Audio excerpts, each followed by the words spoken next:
Lane Kiffin is the villain we need in college football. If you don't like Lane Kiffin, you got a problem, because Lane Kiffin is doing exactly what Kurt Cignetti did, except these guys were just good enough to go to the NFL. It's no different.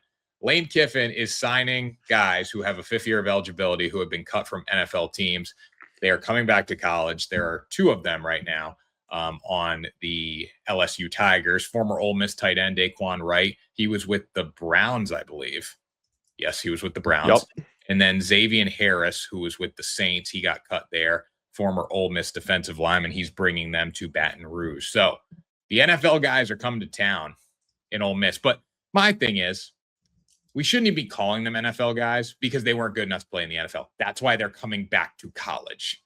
So what are your thoughts, Grant?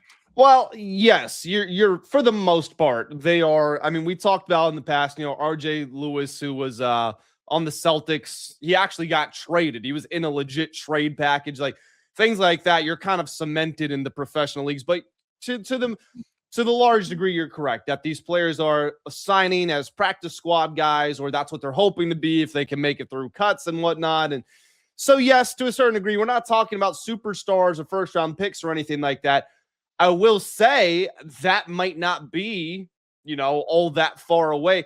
To a lesser degree, we're getting it with guys who choose to stay in college instead of going to the draft. Like Arch Manning. I mean, I don't know where exactly would have been drafted, and I think it was the right decision to stay. But let's also not pretend as if he isn't getting, $6 or $8 million, whatever he is. Ty Simpson was supposedly offered $6.5 million by Miami to go there. And we think it was the wrong decision for him to go to the NFL. I think he got lucky. I think he landed in the best possible scenario with the Rams. But even still, 9 times out of 10, you're probably saying, hey, go to college. And it's based on that same principle. So with these professional athletes who have, they've been there, they've been training with the teams, they've been surrounded by them, they've been coached by them. Even if they haven't played a game, even if they haven't made the roster, we've crossed the Rubicon. You have left amateur sports, amateur in air quotes, because they're getting more and more commercialized and professional by the day. But still, you have completely left your level, and now you are going back down, which it's not fair at the end of the day. The same way that you get 26-year-olds going up against 18-year-olds, that's not fair. Even if it's according to the rules, you're still in play. That is not fair. And with this situation, it is not fair. Once you go professional, if you don't succeed, that's on you. You made a bad decision to go when you did. You didn't try hard enough. Whatever the reason might be, that's on you. You should not have the right to go back down to the college level. So they asked Lane Kiffin about his thoughts, should professional athletes be allowed to return to college? And he basically said these athletes did not know that they were granted another year of eligibility. The judge ruled that they should have known by the time they had to make a decision that they would be given a fifth year, but they ultimately didn't know, and that's why they chose to go to the NFL. They would have chose differently. My thing is, I believe that's true. Like, obviously, if you have a fifth year and you're a borderline NFL prospect, you're probably going to take the fifth year. With that being said, if these kids would have made the NFL teams, they wouldn't be coming back to college. So that's where you have the issue with Lane's argument. It's a tough situation. Anytime the NCAA makes a rule change where it's like 5 to play 5 and then you got kids leaving, it makes it really hard, because then that class wants things. Like, people are still looking for things from COVID years, which is absurd to me since we're 6 years removed from that at this point. But yeah, it only helps LSU. I guess in the end of the day, like, there's people who don't like it, but this is college sports. And that's the sad thing about college sports. This is why we need to make it literally a minor league to the NFL, because we're getting these situations that nobody can control. If you don't like something in college sports now, you just go to a judge. I mean, Brandon Sorsby was betting on his own games, and he was allowed to technically play college football, which is absurd. So there's just so many problems going on right now, and this is just the next phase of all the issues. Yeah, Dan Lanning and Marcus Freeman, I liked both of these coaches before, and I want to put some respect on their names because they spoke out against it. They denounced it, and they deserve a lot of respect for doing that. There's a lot of cowards out there in this modern era of college football, and they took a stand. And I mean, these guys, they're making all the money in the world. They got all the resources. They're probably bending rules in their own way, but I'm not going to use this opportunity to fault them for that or to spite them for that. This was the right thing to do by both of them. Got a quote from Dan Lanning here. He said, I think there's a lot of negatives that are involved around it. By the way, guys, if you have any thoughts on this, then definitely let us know down in the comment section. Like, subscribe, all that great stuff while you're down there. Dan Lanning says, once you go to the NFL, to me, you are in the NFL. You don't get the opportunity to come back. Most of us have built our rosters, and you have a limited roster now. So if you invited somebody back to your team, that means you're kicking somebody else off that you to match your roster limits. I don't think that's fair to the players that worked all summer, all spring, and put themselves in position to be ready to work for a team to have somebody come back. And then Marcus Freeman said, for us here at Notre Dame, it's too late in the graduate admissions process. I don't think it would put a person in a good situation this late to have success in the classroom and on the field. You're not going to set that person up to have success. And that was in regard to their defensive end, junior Tui Lamaka, who ended up going to LSU because LSU could get him into school. And Lane commented on that situation. He's like, well, not my fault. I can get him in school, and you can't get him into school. So that's more the Notre Dame graduate process versus the LSU. I mean, LSU, you could probably start halfway through the semester at LSU and be just fine. I mean, they ain't no class down there. They'll get you in. Notre Dame, a little different story, obviously. I think here's the situation. If Dan Lanning had a tight end who went to the NFL, and I believe this, firmly believe this. Dan Lanning had a tight end who went to the NFL, who got cut from the NFL, who called up Dan Lanning and said, can I come back? And that guy could help them win football games. He would 100% be brought back in the program. So I don't believe him one bit. I really don't. I mean, you might be right, but it's Pandora's box. We'll never know. And all I can do is praise him for saying, even if you have if you have a logical argument, I don't know why it took me so long to get that out. Even if you have a logical argument that may have happened, all we know is what did happen. And I just like that there are people speaking out against it, because I don't fault the players. I mean, the players are doing what they should do in this situation because they've been given this right. It's just another example of the framework of college sports being completely broken. So even if these coaches are only calling it out because of their situation, that somebody needed to call it out. And it does help that it's these two high-profile coaches. Yeah, I mean, Lane has the luxury of being able to bring the kids back because they were his kids at Ole Miss, and they have the money and they have the resources and the academic resources to get them into school. The other guys don't. So that's the difference. It's a problem for college football. My thing is, this is only a 1-year issue.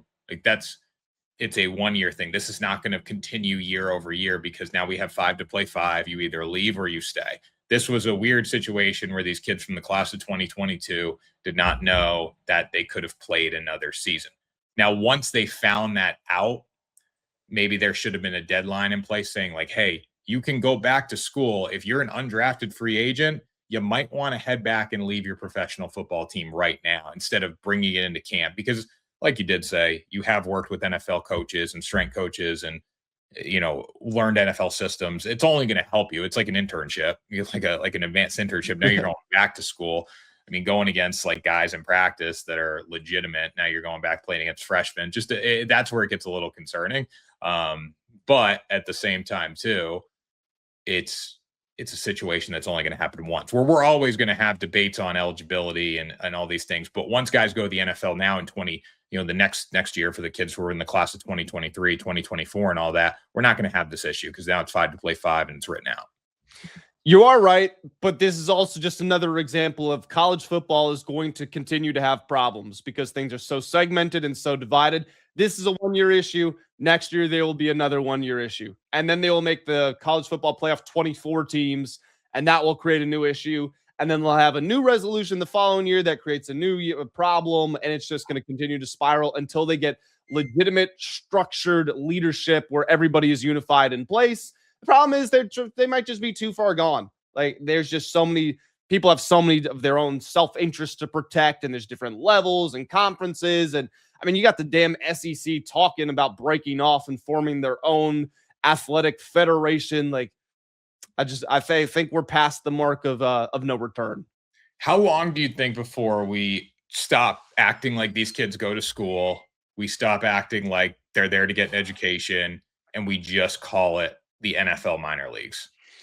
It's the cap with like everything, a cap. The reason that you can't do that is because that only applies to a couple of schools. And even those schools, it's still like, 30, 20% of the roster that's actually going to get there. If that, not even. I mean, yeah, that's like best case scenario. So, I mean, you're right. That is how it is trending, but I don't think there can ever be some sort of actual affiliation with the top level. this puts it all in place. So here, listen to this stat right here. So Alabama in the 2026 NFL draft had 10 players selected. A school like and Alabama wasn't great last year, obviously. I'm just pulling them up as an example. Caden Proctor was a first-round pick. Jeremy Bernard, second-round pick. LT Overton, fourth-round pick. And then you had 2 fifth-rounders, a sixth-rounder, and a seventh-rounder. So chances are, out of the 10 guys, how many are going to make an NFL roster long-term? 4? You know, right? So even at a school like that, most of these guys still don't make it, which is insane. And you look at the difference between like watching preseason games, the starters in the preseason versus the backups and the third strings and the fourth strings in the preseason. It looks like a MAC game by the fourth quarter of a preseason game. And that's the problem we're cheating the kids out of. Hey, go to school, get an education. It used to be about getting a scholarship.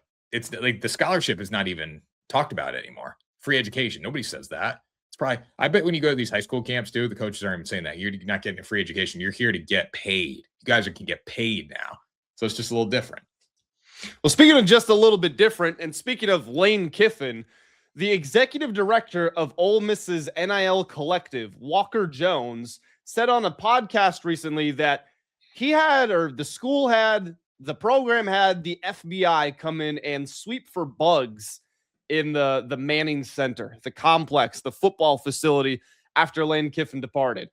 Here's the quote. We had the FBI come through and walk the building for bugs and for everything. We kind of knew what was in Baton Rouge and we knew how they operated. I remember getting on my knees and looking underneath the desk, like checking for, is there some sort of bug in my office? I have 2 thoughts on this one. Number 1, kind of hilarious.